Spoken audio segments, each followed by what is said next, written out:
Shalom friends, एक बार फिर से आप सभी का स्वागत है। आज मैं आपके लिए लेकर आई हूँ एक 1 ईयर बाइबल रीडिंग कैलेंडर। अगर आपका कोई बाइबल रीडिंग रूटीन नहीं है और आप कभी भी अपनी पूरी बाइबल कंप्लीट नहीं कर पाए हैं, तो ये वीडियो आपके लिए है। इसमें ओल्ड टेस्टमेंट और न्यू टेस्टमेंट के सभी चैप्टर्स को डे वाइज ऑर्गेनाइज किया गया है। डे 1 से लेकर डे 365 तक के सभी चैप्टर्स आपको यहाँ मिलेंगे। डे 365 पर आप अपनी पूरी बाइबल कंप्लीट कर पाएंगे, तो आप इसके द्वारा आशीषित हों। और अगर आपको ये वीडियो पसंद आती है तो आप अपने फैमिली और फ्रेंड्स से शेयर करें, और अगर आप चाहें तो आप सब्सक्राइब, लाइक और कमेंट भी करें और बेल आइकन को प्रेस करके नोटिफिकेशन ऑन करना ना भूलें। So praise the Lord, shalom to everyone.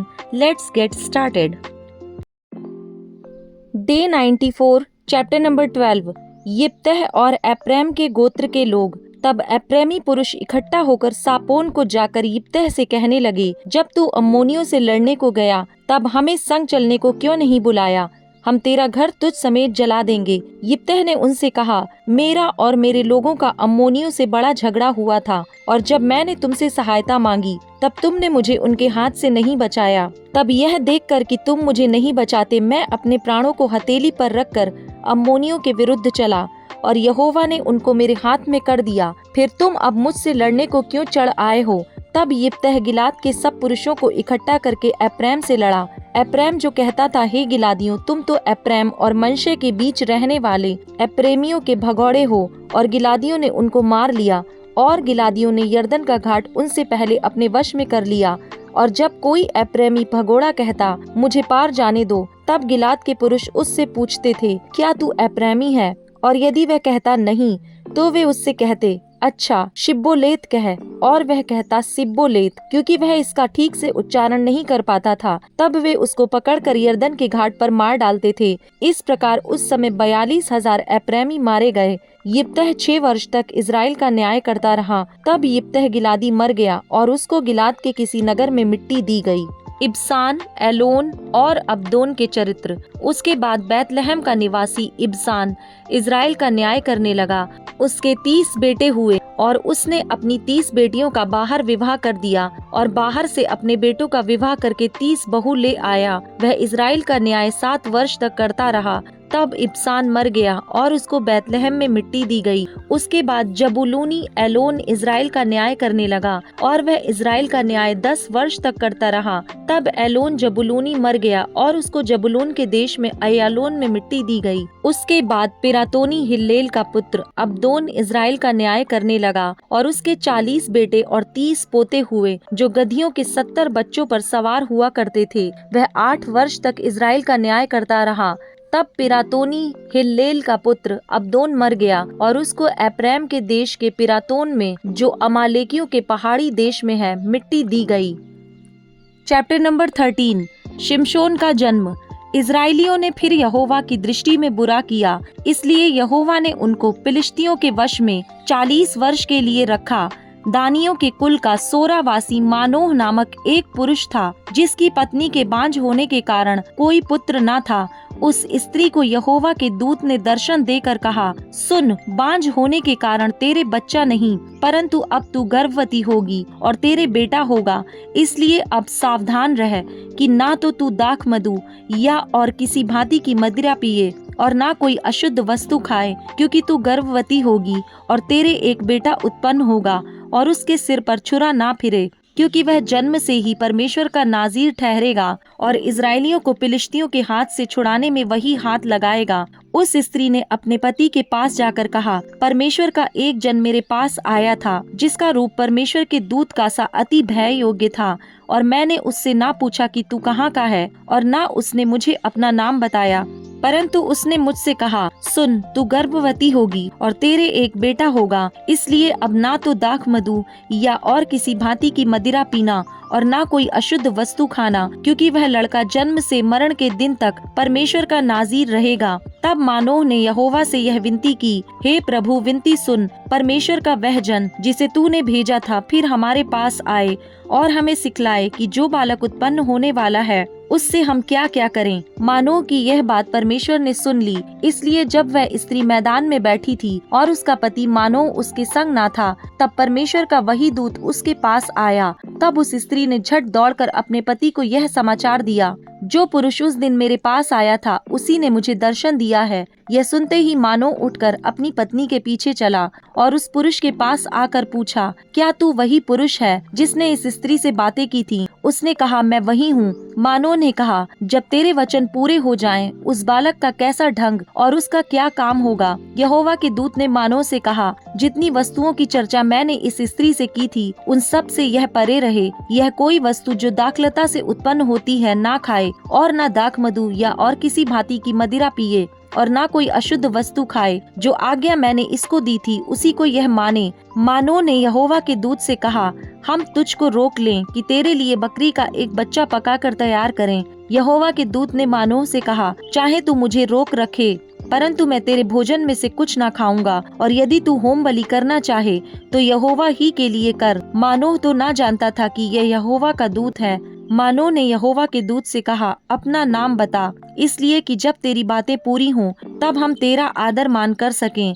यहोवा के दूत ने उससे कहा, मेरा नाम तो अद्भुत है, इसलिए तू उसे क्यों पूछता है? तब मानो ने अन्न बलि समेत बकरी का एक बच्चा लेकर चट्टान पर यहोवा के लिए चढ़ाया। तब उस दूत ने मानो और उसकी पत्नी के देखते एक अद्भुत काम किया, अर्थात जब लौ उस वेदी पर से आकाश की ओर उठ रही थी, तब यहोवा का दूत उस वेदी की लौ में होकर मानो और उसकी पत्नी के देखते देखते चढ़ गया। तब वे भूमि पर मुंह के बल गिरे, परंतु यहोवा के दूत ने मानो और उसकी पत्नी को फिर कभी दर्शन ना दिया। तब मानो ने जान लिया कि वह यहोवा का दूत था। तब मानो ने अपनी पत्नी से कहा, हम निश्चय मर जाएंगे, क्योंकि हमने परमेश्वर का दर्शन पाया है। उसकी पत्नी ने उससे कहा, यदि यहोवा हमें मार डालना चाहता तो हमारे हाथ से होम बलि और अन्न बलि ग्रहण ना करता, और ना वह ऐसी सब बातें हमको दिखाता, और ना वह इस समय हमें ऐसी बातें सुनाता। और उस स्त्री के एक बेटा उत्पन्न हुआ, और उसने उसका नाम शिमशोन रखा। और वह बालक बढ़ता गया, और यहोवा उसको आशीष देता रहा। और यहोवा का आत्मा सोरा और एश्ताओल के बीच महनेदान में उसको उभारने लगा। Chapter number 14। शिमशोन और तिम्ना नगर की स्त्री। शिमशोन तिम्ना को गया और तिम्ना में एक फिलिस्ती स्त्री को देखा। तब उसने जाकर अपने माता पिता से कहा, तिम्ना में मैंने एक फिलिस्ती स्त्री को देखा है, अतः अब तुम उससे मेरा विवाह कर दो। उसके माता पिता ने उससे कहा, क्या तेरे भाइयों की बेटियों में या हमारे सब लोगों में कोई स्त्री नहीं है कि तू खतनाहीन फिलिस्तियों में की स्त्री से विवाह करना चाहता है? शिमशोन ने अपने पिता से कहा, उसी से मेरा विवाह करा दे, क्योंकि मुझे वही अच्छी लगती है। उसके माता पिता ना जानते थे कि यह बात यहोवा की ओर से है कि वह फिलिस्तियों के विरुद्ध दांव ढूंढता है। उस समय तो फिलिस्ती इजराइल पर प्रभुता करते थे। तब शिमशोन अपने माता पिता को संग ले तिम्ना को चलकर तिम्ना की दाख की बारी के पास पहुंचा। वहां उसके सामने एक जवान सिंह गरजने लगा। तब यहोवा का आत्मा उस पर बल से उतरा, और यद्यपि उसके हाथ में कुछ न था तो भी उसने उसको ऐसा फाड़ डाला जैसा कोई बकरी का बच्चा फाड़े। अपना यह काम उसने अपने माता पिता को ना बतलाया।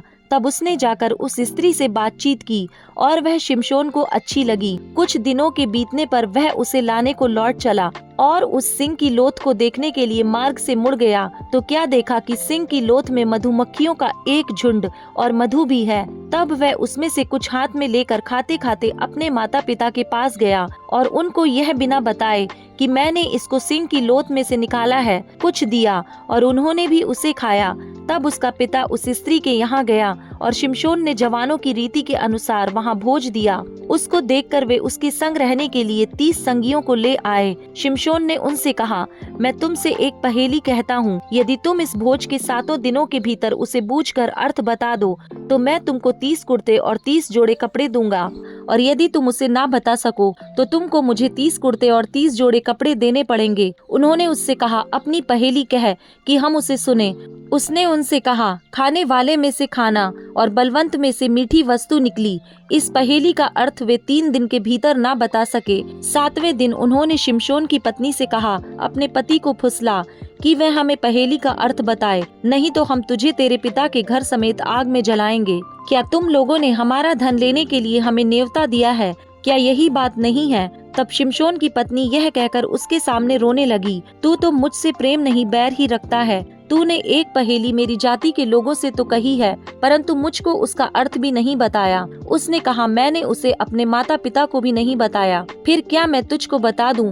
भोज के 7 दिनों में वह स्त्री उसके सामने रोती रही, और 7वें दिन जब उसने उसको बहुत तंग किया, तब उसने उसको पहेली का अर्थ बता दिया। तब 7वें दिन सूर्य डूबने ना पाया था कि उस नगर के मनुष्यों ने शिमशोन से कहा, मधु से अधिक क्या मीठा और सिंह से अधिक क्या बलवंत है। तब उसने उनसे कहा, यदि तुम मेरी कलोर को हल में ना जोतते तो मेरी पहेली को कभी ना बूझते। तब यहोवा का आत्मा उस पर बल से उतरा, और उसने अश्कलोन को जाकर वहां के 30 पुरुषों को मार डाला, और उनका धन लूटकर 30 जोड़े कपड़ों को पहेली के बताने वालों को दे दिया। तब उसका क्रोध भड़का और वह अपने पिता के घर चला गया, और शिमशोन की पत्नी का उसके एक संगी के साथ, जिससे उसने मित्र का सा बर्ताव किया था, विवाह कर दिया गया। Luke chapter number 9 verse number 37 to 62। दुष्ट आत्मा ग्रस्त बालक को चंगा करना। दूसरे दिन जब वे पहाड़ से उतरे तो एक बड़ी भीड़ उससे आ मिली, और देखो भीड़ में से एक मनुष्य ने चिल्लाकर कहा, हे गुरु, मैं तुझसे विनती करता हूँ कि मेरे पुत्र पर कृपा दृष्टि कर, क्योंकि वह मेरा इकलौता है। और देख, एक दुष्टात्मा उसे पकड़ती है, और वह एकाएक चिल्ला उठता है, और वह उसे ऐसा मरोड़ती है कि वह मुंह में फेन भर लाता है, और उसे कुचल कर कठिनाई से छोड़ती है। मैंने तेरे चेलों से विनती की कि उसे निकालें, परंतु वे ना निकाल सके। यीशु ने उत्तर दिया, हे अविश्वासी और हठीले लोगों, मैं कब तक तुम्हारे संग रहूंगा और तुम्हारी सहूंगा? अपने पुत्र को यहाँ ले आ। और वह आ ही रहा था कि दुष्ट आत्मा ने उसे पटक कर मरोड़ा, परंतु यीशु ने अशुद्ध आत्मा को डांटा और लड़के को अच्छा करके उसके पिता को सौंप दिया। तब सब लोग परमेश्वर के महासामर्थ्य से चकित हुए। अपनी मृत्यु के विषय यीशु की पुनः भविष्यवाणी। परंतु जब सब लोग उन सब कामों से जो वह करता था अचंभित थे, तो उसने अपने चेलों से कहा, तुम इन बातों पर कान दो, क्योंकि मनुष्य का पुत्र मनुष्यों के हाथ में पकड़वाया जाने को है। परंतु वे इस बात को ना समझते थे, और यह उनसे छिपी रही कि वे उसे जानने ना पाएं, और वे इस बात के विषय में उससे पूछने से डरते थे, सबसे बड़ा कौन? फिर उनमें यह विवाद होने लगा कि हम में से बड़ा कौन है। पर यीशु ने उनके मन का विचार जान लिया, और एक बालक को लेकर अपने पास खड़ा किया, और उनसे कहा, जो कोई मेरे नाम से इस बालक को ग्रहण करता है वह मुझे ग्रहण करता है, और जो कोई मुझे ग्रहण करता है वह मेरे भेजने वाले को ग्रहण करता है। क्योंकि जो तुम में सबसे छोटे से छोटा है वही बड़ा है। जो विरोध में नहीं वह पक्ष में है। तब यूहन्ना ने कहा, हे स्वामी, हमने एक मनुष्य को तेरे नाम से दुष्ट आत्माओं को निकालते देखा है, और हमने उसे मना किया, क्योंकि वह हमारे साथ होकर तेरे पीछे नहीं हो लेता। यीशु ने उससे कहा, उसे मना मत करो, क्योंकि जो तुम्हारे विरोध में नहीं वह तुम्हारी ओर है। सामरियों द्वारा यीशु का विरोध। जब उसके ऊपर उठाए जाने के दिन पूरे होने पर थे, तो उसने यरूशलेम जाने का विचार दृढ़ किया। उसने अपने आगे दूत भेजे, वे सामरियों के एक गांव में गए कि उसके लिए जगह तैयार करें, परंतु उन लोगों ने उसे उतरने ना दिया, क्योंकि वह यरूशलेम जा रहा था। यह देखकर उसके चेले याकूब और यूहन्ना ने कहा, हे प्रभु, क्या तू चाहता है कि हम आज्ञा दें कि आकाश से आग गिरकर उन्हें भस्म कर दे? परंतु उसने फिर कर उन्हें डांटा और कहा, तुम नहीं जानते कि तुम कैसी आत्मा के हो, क्योंकि मनुष्य का पुत्र लोगों के प्राणों का नाश करने नहीं वरन बचाने के लिए आया है। और वे किसी दूसरे गांव में चले गए। यीशु का चेला बनने का मूल्य। जब वे मार्ग में जा रहे थे तो किसी ने उससे कहा, जहाँ जहाँ तू जाएगा मैं तेरे पीछे हो लूंगा। यीशु ने उससे कहा, लोमड़ियों के भट्ट और आकाश के पक्षियों के बसेरे होते हैं, पर मनुष्य के पुत्र को सिर धरने की भी जगह नहीं। उसने दूसरे से कहा, मेरे पीछे हो ले। उसने कहा, हे प्रभु, मुझे पहले जाने दे कि अपने पिता को गाड़ दूं। उसने उससे कहा, मरे हुओं को अपने मुर्दे गाड़ने दे, पर तू जाकर परमेश्वर के राज्य की कथा सुना। एक और ने भी कहा, हे प्रभु, मैं तेरे पीछे हो लूंगा, पर मुझे पहले जाने दे कि अपने घर के लोगों से विदा ले आऊं। यीशु ने उससे कहा, जो कोई अपना हाथ हल पर रखकर पीछे देखता है वह परमेश्वर के राज्य के योग्य नहीं।